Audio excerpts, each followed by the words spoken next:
The type of reflection I like to see is, self-reflection, and, reflection isn't always about like the broader scope, but kind of like what you're housing inside yourself and what are you willing to unlearn? What stereotypes are you willing to unlearn? What forms of discrimination are you willing to unlearn? What microaggressions are you willing to unlearn? And I think that's so important that, we focus on education, but also learning and unlearning and taking the time to, ask yourself, what am I subconsciously, housing inside of myself, and like those negative stereotypes that are portrayed about Indigenous people. To push towards reconciliation, everyone needs to understand that their mind is biased in some way. They don't have to react defensively to that statement. You just have to understand that you're biased, and really try and check that bias every time you're hearing something or seeing something or understanding a piece of someone's culture. The best thing you can do is just show your support any way you can.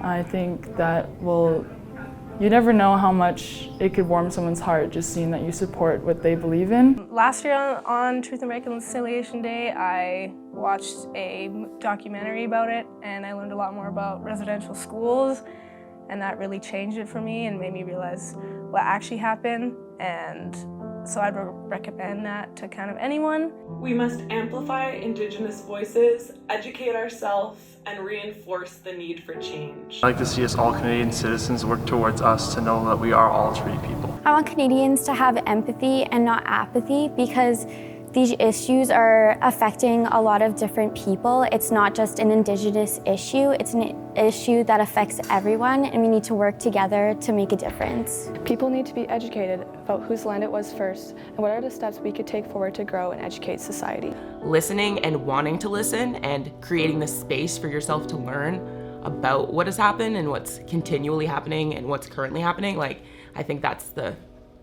what I want. And that's what I want Truth and Reconciliation Day, but also every single day.